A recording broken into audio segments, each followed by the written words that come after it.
Comenzamos hoy nuestro estudio, amigo oyente, en el capítulo 1 de esta epístola del apóstol San Pablo a los Colosenses, y lo haremos considerando nuevamente el versículo 2, ya que no finalizamos el estudio de este versículo en nuestro programa anterior. Nos encontramos en la introducción de la epístola a los Colosenses. Encontramos a Pablo aquí escribiendo esta introducción que podríamos llamar estereotipada. Usted la puede encontrar en otras epístolas. Él dirige esta carta a los santos, y como dijimos anteriormente, estos santos son aquellos que han sido separados para Dios. Él no está haciendo ninguna diferencia aquí entre los santos y los fieles, ya que fieles quiere decir que ellos son hermanos creyentes. Y hermanos creyentes son lo mismo que fieles hermanos. Ellos están en Cristo. Y ya hemos considerado eso en varias oportunidades anteriores, así es que lo dejamos de lado por ahora. Pero el énfasis aquí se da a la persona de Cristo. Y luego dice que están en Colosas. O sea, esa es la ubicación y es bueno, es importante que tengamos una dirección aquí en la tierra. Pero también debemos tener una dirección allá en el cielo, en Cristo.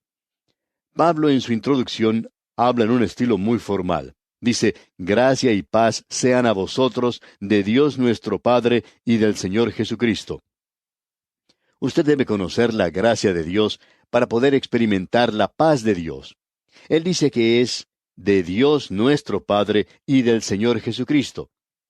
En realidad, en los mejores manuscritos no aparece esa expresión de y del Señor Jesucristo.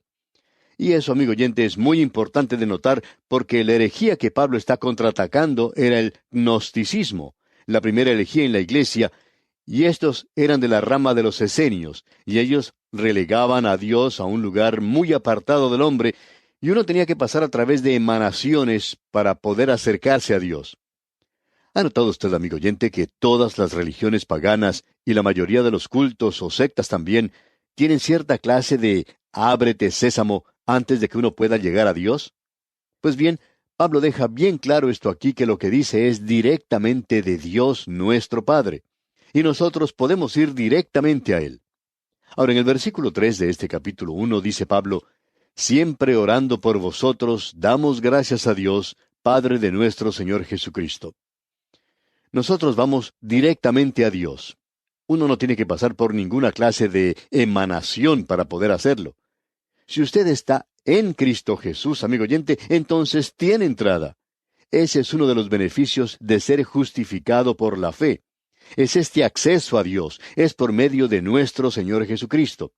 Y eso se nos presenta aquí de una forma muy clara. Y luego dice, siempre orando por vosotros. Ahora, si usted está haciendo una lista de oración del apóstol Pablo, tiene que anotar a los colosenses porque él siempre oraba por ellos. Estaban en su lista de oración. Y ahora dice en el versículo 4, habiendo oído de vuestra fe en Cristo Jesús, y del amor que tenéis a todos los santos. Y queremos enfatizar esto muy particularmente aquí. Él va a hablar acerca de las cosas buenas de esta gente, y él coloca junto aquí, como usted puede notar, la fe, el amor y la esperanza. Usted puede darse cuenta de esto al leer el versículo 5. Note usted lo que dice.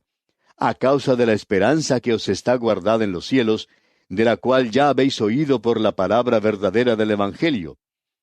Y debemos agregar que esto de la palabra verdadera del Evangelio se refiere al contenido del Evangelio, a las grandes verdades que pertenecen al Evangelio de la gracia de Dios.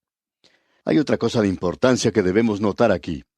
Pablo está hablando aquí de las cosas buenas de esta gente, y con razón. Ellos tenían fe hacia Dios, y eso es para el pasado, ya que la fe descansa sobre hechos históricos.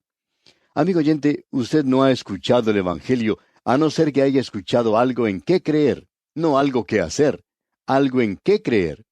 Es lo que Él hizo por usted y por mí hace más de 2000 años. La fe es por el oír y el oír por la palabra de Dios. No es un salto en la oscuridad. Es algo que descansa sobre hechos históricos y es creyendo en Dios. Ahora eso es para el pasado, pero hay amor para el presente. Y usted puede notar que Él habla de eso en la segunda parte del versículo 4, donde dice, y del amor que tenéis a todos los santos. Y amigo oyente, creemos que no tiene ningún sentido hoy el hablar de lo fundamentales que somos, y luego pasar nuestro tiempo crucificando a los demás hermanos, tratando de encontrar faltas en ellos, tratando de llamarles algo menos de lo que usted es, porque usted es un santo maravilloso, y ellos simplemente no han podido alcanzar ese nivel tan elevado suyo, y ellos no se han separado de la misma manera en que usted se ha separado. Amigo oyente, el mundo hoy no está interesado en esa clase de cosas. El mundo quisiera saber si nos amamos los unos a los otros. Y la hipocresía hoy del fundamentalismo es que le gusta derribar a algún hermano y muestra muy poco amor en muchos lugares. Hay muchos hombres que están en desacuerdo sobre una cosa u otra, y no podemos desear que todos ellos sean perfectos de ninguna manera. Así es que uno debe soportarles y también debe orar por ellos. Cierto hombre se acercó en cierta ocasión a un predicador y comenzó a conversar con él, y en el curso de la conversación comenzó a criticar duramente a uno de los líderes cristianos, y en cierto sentido el predicador tampoco estaba en completo acuerdo con algunas de las cosas que aquel líder hacía. Sin embargo, el Espíritu de Dios estaba usando a aquel líder de una forma muy poderosa. De modo que el predicador le preguntó a este hombre que estaba criticando, le dijo, ¿ha orado usted alguna vez por este hombre? A lo cual él le respondió, por supuesto que no. Bueno, le dijo el predicador, creo que debería hacerlo. Creo que usted debería orar por él porque Dios lo está usando. El Espíritu de Dios le está usando. Y amigo oyente, estos colosenses tenían algunas cosas buenas y tenían fe hacia Dios. Tenían una fe sólida, eran fundamentalistas y ellos también tenían amor por los hermanos y eso es algo importante. Y eso también es para el presente, como podemos apreciar. Aquí también encontramos esperanza para el futuro. Pablo puso estas tres gracias juntas a causa de la esperanza que os está guardada en los cielos. Me gustaría que usted notara una cosa. En el capítulo 13 de la primera epístola a los Corintios, Pablo presenta estas tres cosas, pero de una forma un poco diferente. Dice, y ahora permanecen la fe, la esperanza y el amor, estos tres. Él coloca la esperanza en el segundo lugar y el amor en el último lugar. ¿Por qué? Porque el amor es la única cosa que permanecerá. Es lo único que no es solo para el presente, sino que durará en la eternidad. Así es que necesitamos comenzar a exhibir eso aquí en la tierra. ¡Cuán maravilloso es eso, amigo oyente! Ahora, en la primera parte del versículo 5 dice, como acabamos de leer, a causa de la esperanza que os está guardada en los cielos. Y esa esperanza es la bendita esperanza, mirando hacia la venida de Cristo, y nosotros debemos amar su venida también. Luego dice, de la cual ya habéis oído por la palabra verdadera del Evangelio. Ahora, el Evangelio es un Evangelio sencillo, eso es cierto. Y a usted se le pide que crea en ciertos hechos. Pero hay muchos hechos que están relacionados con el Evangelio. Él tuvo un nacimiento virginal, realizó milagros. Él es el Dios hombre y Él murió sobre la cruz, fue sepultado y resucitó. Él ascendió nuevamente al cielo. Él envió al Espíritu Santo al mundo en el día de Pentecostés para que formara la iglesia. Y hoy Cristo está sentado a la diestra de Dios. Ahora esa posición se nos da por el hecho de que nuestra redención ha sido completada. Y se nos dice que entremos en ese descanso que Él ofrece a aquellos que vienen a Él. Pero Él tiene un ministerio de intercesión presente por nosotros. Y pienso que también otros ministerios. Y luego Él regresará otra vez. Y todo eso es parte de ese glorioso Evangelio, del contenido del Evangelio como lo muestra Pablo aquí. Luego él dice en el versículo 6 en su primera parte, que ha llegado hasta vosotros, así como a todo el mundo. Esa es una declaración bastante fuerte como nos podemos dar cuenta. El doctor Vincent, un gran expositor de la epístola a los Colosenses, como de otras también, cree que es una forma retórica de expresar esto. Es una hipérbole. Y queremos ser honestos con usted, amigo oyente, y decir que tenemos dificultad en aceptar eso. ¿Quiere usted decir, Pablo, que el Evangelio en esta época en particular, cuando se encontraba en la prisión de Roma, había alcanzado ya a todo el mundo?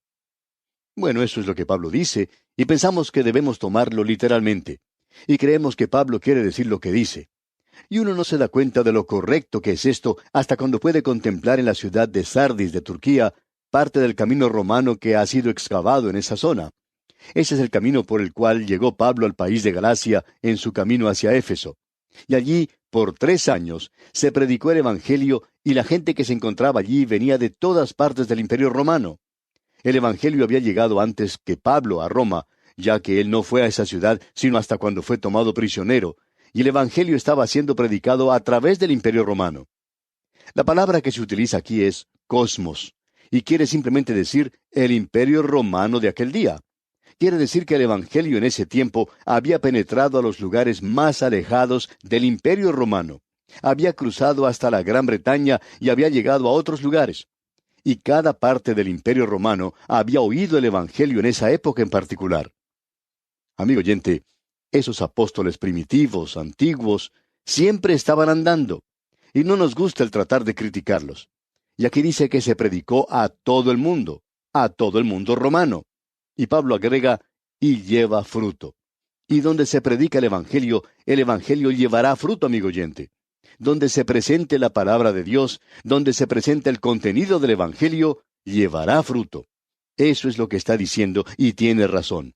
El autor de estos estudios bíblicos, el doctor J. Vernon McGee, decía, debo confesar que mi fe era un poco débil con este programa radial. Yo estaba determinado a presentar la palabra de Dios, pero hablando honradamente, esperaba fracasar rotundamente. Y la sorpresa más grande de mi vida fue que Dios bendijo su palabra. Nunca antes me había sorprendido tanto. Pensaba que me dejaría solo, pero no fue así.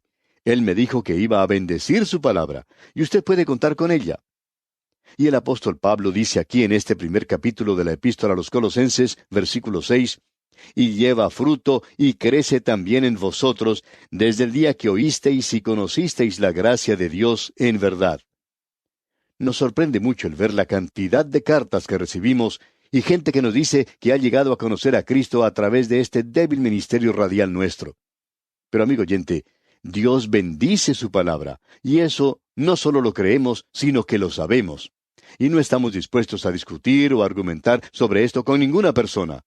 Alguien quizá puede venir y decirnos, yo no creo que la Biblia sea la palabra de Dios. Y nosotros decimos, ¿no lo cree? Y nos dicen, bueno, ¿no quiere discutir sobre este asunto? Y vamos a responder que no.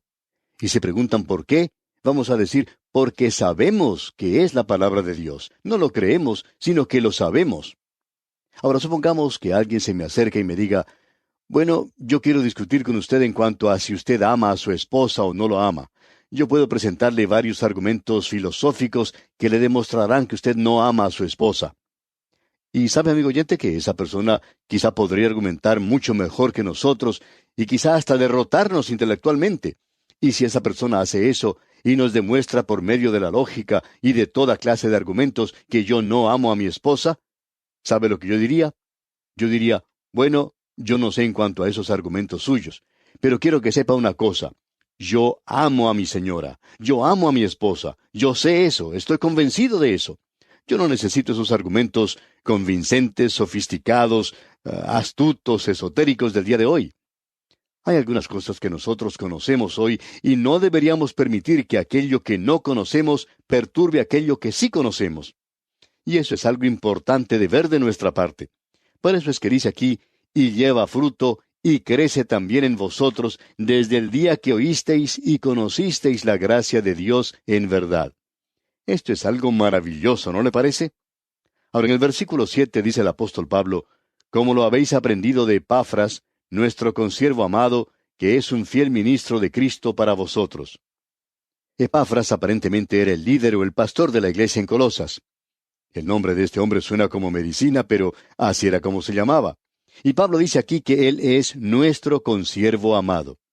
¿Ha notado usted cuán agradablemente Pablo podía hablar acerca de los otros siervos de Dios? Pablo tenía algo bueno que decir acerca de aquellos que estaban predicando la palabra de Dios. Pero si él llegaba a encontrar algún bribón, haría lo mismo que el Señor Jesucristo. Él le diría sin reparos lo que él pensaba de ellos. El Señor Jesucristo, él tenía tanta misericordia de los pecadores. Por ejemplo, esa mujer que fue tomada en adulterio. Ella debería haber sido apedreada hasta la muerte. Pero podemos notar lo benigno que fue nuestro Señor. Y luego tenemos a ese fariseo orgulloso que se presentó ante el Señor Jesucristo y luego intentó cumplimentarlo diciendo, sabemos que tú eres un maestro venido de Dios. Y nosotros los fariseos, cuando sabemos algo, bueno, es lo último. Pero el Señor, que podía ser tan amable y benigno, enseguida lo puso en su lugar. Y cuando él terminó de hablar con este hombre, lo hizo como si este hombre fuera una persona común. Allí estaba Nicodemo, tratando de ser alguien, y él no era nada en el mundo, sino simplemente un robot religioso. Eso es todo. alguien que cumplía con ciertos ritos. Pero el Señor le llevó al lugar donde él tuvo que preguntar, ¿cómo pueden ser estas cosas? Y luego el Señor Jesucristo le permite ver la cruz. Cuán benigno era él al tratar con personas como estas. Y así es Pablo también. Notemos lo que dice ahora en el versículo 8 de este capítulo 1 de su epístola a los Colosenses. Quien también nos ha declarado vuestro amor en el Espíritu. Usted va a encontrar que no se da mucho énfasis en esta epístola al Espíritu Santo. Lo que él está aclarando a ellos es que ellos no van a ser capaces de mostrar este amor a no ser que lo hagan por medio del Espíritu Santo. Él dice en otra parte, el fruto del Espíritu es amor. Y eso es muy importante de notar de nuestra parte. Y aquí Pablo no va a tratar de ese aspecto. Él va a hablar de la persona de Cristo, y cuando él lo hace, entonces el Espíritu Santo tomará las cosas de Cristo y nos las mostrará. Eso es lo importante de ver aquí. Y ahora estamos entrando en eso, digamos de paso. Ya hemos dejado la introducción y entramos a la oración del apóstol Pablo. Aquí tenemos una de las oraciones más hermosas de la Escritura. Y creemos que esta es una de las oraciones que toca todos los puntos importantes y usted podrá notar las cosas por las cuales ora Pablo.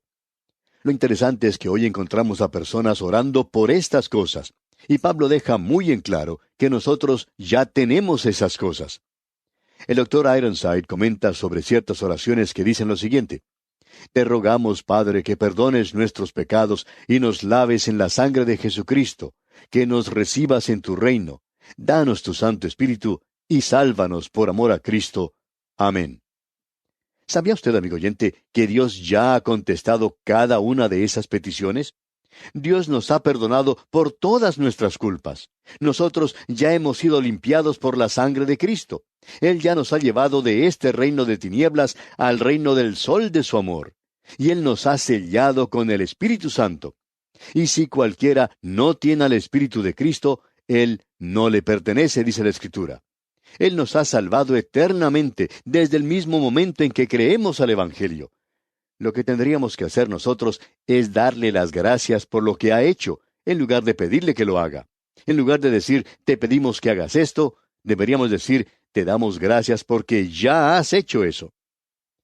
Escuchemos ahora la oración de Pablo. Él dice aquí en el versículo 9, por lo cual también nosotros, desde el día que lo oímos, no cesamos de orar por vosotros, y de pedir que seáis llenos del conocimiento de su voluntad en toda sabiduría e inteligencia espiritual.